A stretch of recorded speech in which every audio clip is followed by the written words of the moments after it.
Welcome back, everyone. Today we're diving into a paper with a title that sounds like it's straight out of science fiction. Deliberation in latent space via differentiable cache augmentation. Yeah, it's a bit of a mouthful, isn't it? It definitely is, but don't worry, we'll unpack it all. Absolutely, we'll break it down. Basically, this paper is about a totally new way to make LLMs think better, or, well, more effectively, I guess. So LLMs, everyone's talking about them, ChatGPT, all these models that can write different kinds of creative content, translate languages, answer your questions, all sorts of incredible things. But how do they obviously get smarter? Right. So the current kind of state-of-the-art method is something called, it relies on these intermediate reasoning steps. It's kind of like the LLM is thinking out loud, generating a sequence of thoughts to arrive at an answer. Wouldn't that take a lot of processing power? I mean, it's like writing an essay just to figure out a simple math problem. Yeah, exactly. Each thought is represented by a token, and generating all these tokens can be really slow, really computationally expensive, and honestly really hard to train effectively. So this paper is proposing a completely different approach then. Exactly. It's this radical idea of making the LLM think in a latent space. Okay, hold on. Latent space, that sounds pretty abstract. It is a little bit abstract, but think of it as a realm of pure thought. It's where ideas and concepts exist without being tied to specific words. Like the LLM is forming a mental map of the problem before it even starts generating any text. Okay, I'm starting to get it. But how do they actually do that? Like, how do you make an LLM think in this latent space? It all begins with something called the LLM's key value cache. KV cache for short. It's essentially the LLM's memory bank where it stores everything it has processed so far. So like the LLM's short-term memory. Exactly. Now imagine we have this separate model, a coprocessor, that can analyze this KV cache and extract the essential nuggets of information from it. A coprocessor, like a little helper brain for the main LLM. Haha. That's a great way to put it. So this coprocessor takes the raw data in the KV cache and distills it into these things called latent embeddings. Latent embeddings. Yeah. Aren't those like concentrated thoughts, not tied to specific words? Exactly. And then these latent embeddings get added back to the LLM's KV cache, enriching its understanding of whatever problem it's working on. So the coprocessor is like pre-digesting the information for the LLM. You got it. It's making the LLM think more efficiently. And here's the really interesting part. The coprocessor does all of this offline. Offline. You mean it's thinking ahead of time? Precisely. It's like having a research assistant gather all the relevant information before a big meeting. So when it's time for the LLM to respond, it already has all this pre-processed knowledge ready to go. Wow, that sounds incredibly efficient. But how do you train this coprocessor to, extract these latent embeddings in the first place? Well, they used a very clever trick. They trained it to predict future tokens. Future tokens. You mean it's not just predicting the next word, it's trying to anticipate what's coming next, like several steps ahead. Exactly. And to make it even tougher, they masked out parts of the input text and had the coprocessor fill in the gaps. Kind of like giving it a puzzle and saying, figure out the missing pieces. Precisely. This forces the coprocessor to connect past and future information, making those latent embeddings super rich and contextually aware. Okay, this is all sounding really impressive, but did they actually, see results? Did it make a difference in how well the LLM performs? That's where things get really interesting. They tested this whole setup using the Gemma 2.2b model. First, they measured what's called perplexity. Perplexity. Remind me what that is again. Perplexity basically measures how well the LLM can predict the next token. The lower the perplexity, the better it is at understanding what's going on, the better it is at understanding how the information flows. Got it. So did using this new approach lower perplexity? It did. They saw a significant reduction in perplexity. And here's the kicker. It even worked when predicting tokens far beyond where they had added the latent embeddings. Oh, wow. So it's like the LLM had a deeper understanding, like you could see the bigger picture better. Exactly. But it's not just about perplexity. They saw big improvements on actual tasks, too, like GSM-8K, which tests math skills. Oh, so it's actually making the LLM better at solving problems. Yes. And also on MMLU, which is a really tough benchmark that covers all sorts of different topics. So this latent thinking is actually making the LLM smarter in a really practical way. It is. And here's another amazing thing.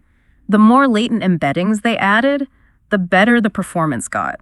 It's like they could control how deeply the LLM thinks just by tweaking this one parameter. Wow, so they can fine-tune the thinking power of the LLM? That's amazing.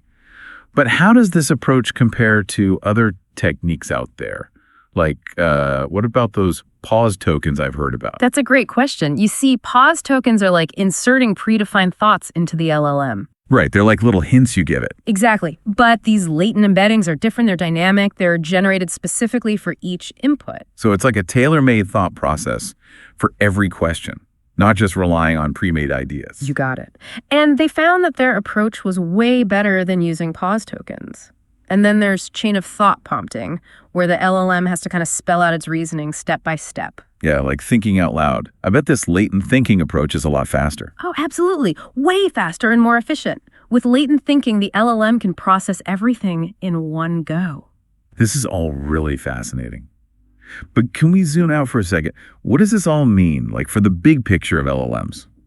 I think this research has the potential to completely change how we design and train LLMs. It could be the key to making them more efficient, more adaptable, able to tackle complex tasks without needing those massive supercomputers. That's a huge deal.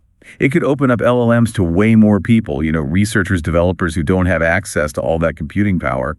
Exactly. And it opens up some really interesting avenues for future research. For example, they found that if you initialize the coprocessor with knowledge that the LLM has already learned, it gets a huge performance boost.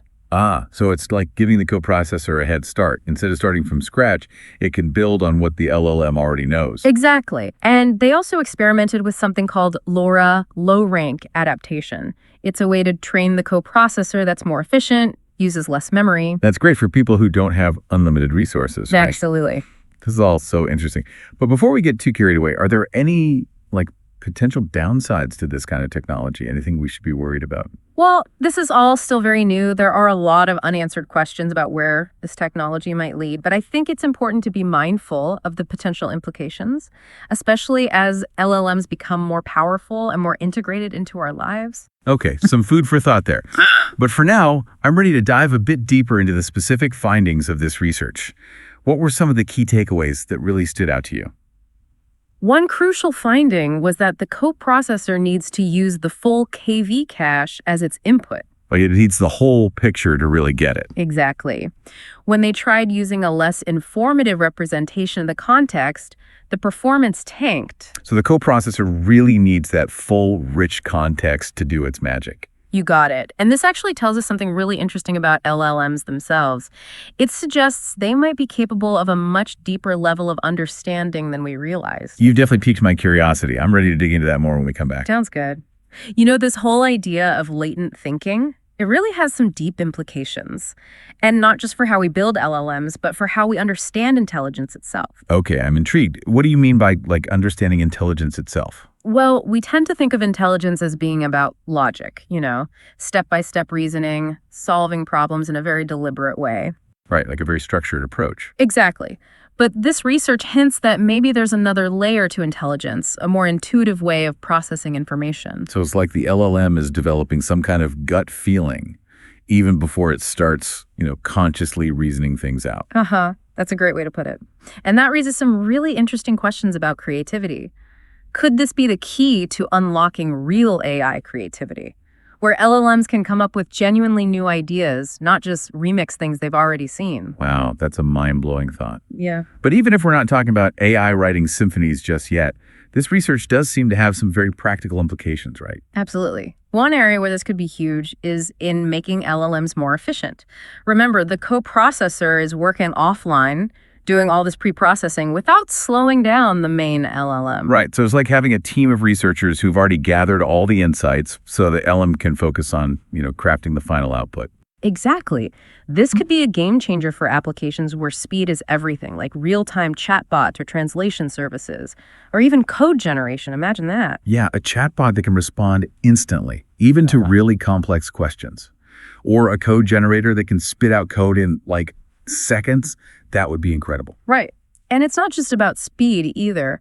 This technique could lead to LLMs that are more robust, less likely to make mistakes. Because they're getting all this extra context, all these hints from the latent embeddings. Precisely. It's like giving the LLM a safety net. And that could be crucial for things like medical diagnosis or financial forecasting. Definitely areas where you don't want the AI making any silly errors. Exactly. And then there's adaptability. Remember how we talked about the coprocessor being trained for specific tasks? Yeah, like the experiments with GSM-8K and MLU. Right? So what if we could develop specialized coprocessors for all sorts of tasks? We could basically fine-tune LLMs for different domains, different applications. So instead of having one giant LLM that tries to do everything, we could have a bunch of smaller, more specialized LLMs, each with its own coprocessor that's an expert in its field. You got it. That would make LLMs way more versatile, able to excel in all sorts of areas. That's a really cool vision for the future of LLMs. Not just bigger and more powerful, but more adaptable, more specialized. Exactly. And it goes even further than that. This technique could even lead to more personalized LLMs. Imagine an LLM that's tailored to your interests, your preferences. Wait, are you saying we could have LLMs that are like our own personal AI assistants? Something that understands us specifically? That's the idea. We could train coprocessors on data that reflects your individual characteristics, your way of communicating. That sounds like something straight out of science fiction. Yeah. But I have to admit, the idea of having a truly personal AI is kind of appealing. I know, right? And it might not be as far off as we think. With how fast LLM technology is moving, we could be on the verge of some really transformative breakthroughs. This is all so exciting. But let's come back down to earth for a moment.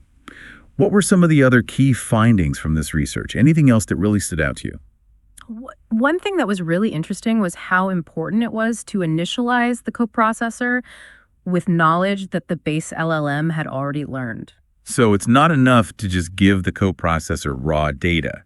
It needs that foundation of knowledge that the LLM has already built up. Exactly. It's like giving it a head start.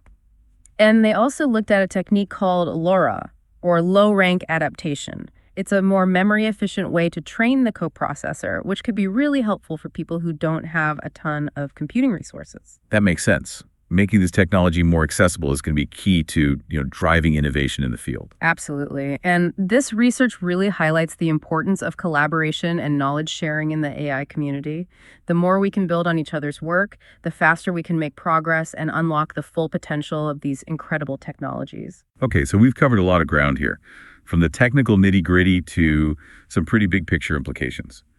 But before we wrap things up, where do you think this research is going to lead us? What are some of the big questions that are still out there? Well, the big one, the one that everyone's wondering about, is whether this latent thinking can truly lead to AI that's creative in a new way. Can we go beyond just remixing old ideas and create AI that can generate truly novel thoughts? It's a question that goes to the heart of what it means to be creative, right? Yeah. Are we talking about AI composing symphonies, writing groundbreaking scientific papers? Maybe. But even if we don't get to that point right away, I think this research has opened a door to a whole new way of thinking about AI. By understanding how LLMs can think in this latent space, we might be able to unlock levels of creativity and problem solving that we never thought possible. I'm definitely feeling inspired. But I also have to admit, a part of me is a little nervous about all of this. As LLMs become more powerful, it's important that we think carefully about the ethical implications. Yeah. You're absolutely right. As we develop these increasingly sophisticated AI systems, we need to be having open and honest conversations about the potential risks and challenges. We need to make sure that AI is developed and used in a way that benefits everyone, not just a select few. I couldn't agree more. This is a conversation that we need to be having now, not later. Absolutely. And the more we understand about how these technologies work, the better equipped we'll be to use them for good. This has been an amazing deep dive. I'm starting to grasp just how profound this research could be. It's not just about making LLMs smarter, it's about changing the way we interact with information, the way we solve problems. I couldn't have said it better myself. This research is a testament to the incredible ingenuity of the AI community, and it gives us a glimpse into a really exciting future for LLMs. Okay, I think it's time to wrap things up. Any final thoughts for our listeners? I just encourage everyone to keep learning about AI. This is a field that's changing so fast, and there are new discoveries happening all the time. Okay, so we're back, ready to wrap up our deep dive into this whole world of latent thinking and what it means for the future of LLMs. Yeah, it's been quite a journey. From the really technical stuff to philosophical questions about intelligence and creativity. And you left us hanging last time with this question of whether this research could actually lead to AI that can come up with totally new ideas. Right. And it's a question that just keeps popping up in the AI world. Can we actually teach machines to think outside the box, to have those aha moments that we humans have? It's a question that goes way beyond LLMs, right? It gets to the core of what it means to be conscious, to be creative, to be intelligent. Exactly. And while we don't have all the answers yet, I think this latent thinking research gives us a really interesting new way to explore those questions. So let's bring it back to the research itself. What were some of the key takeaways that our listeners should really hold on to? Well, I think the biggest one is that this approach has the potential to make LLMs much better at reasoning. By adding these latent embeddings to the LLM's memory, we're basically giving it a way to see connections, to understand information on a deeper level. So it's not just about making the LLM faster, it's about giving it a whole new level of cognitive power. Exactly. And another really important finding was how crucial the KV cache is. Remember, that's the LLM's memory bank. The researchers found that the coprocessor needs to have access to the entire KV cache to work properly. So it needs all the pieces of the puzzle to see the full picture. Exactly. If you try to give it a simplified version, a less complete picture of the context, the performance just drops. So the coprocessor needs that rich, detailed context to do its thing. Yes, it does. And that actually tells us something really interesting about LLMs themselves. It suggests that they might be capable of understanding things on a much deeper level than we thought before. It makes you wonder what other hidden depths they might have. It really does. And I think it also gives us some clues about how to train LLMs in the future. Just throwing more and more data at them might not be enough. We need to find ways to help them organize that information, to find the meaning in it. And that's where latent thinking comes in, helping the LLM to move beyond just a superficial understanding to something deeper. Precisely. And I think that has huge implications for how we might use LLMs in the future. Imagine LLMs that can really understand complex topics, LLMs that can reason about cause and effect, and even come up with creative solutions that we humans would never think of. That's both exciting and a little scary at the same time. It definitely is. And it underscores how important it is to be careful to make sure we're developing these powerful technologies responsibly. We need to have those conversations now, right? About the ethics of AI, about how to make sure it's used for good. Absolutely. We need to make sure that AI is developed and used in a way that benefits all of humanity. Well, this has been an incredible journey. I'm walking away with a whole new perspective on LLMs and the incredible potential they have. Me too. It's been great exploring these ideas with you and our listeners. We hope this deep dive has inspired you to think about the future of AI and the role it's going to play in our world. Thanks for joining us, everyone. Until next time. See you next time.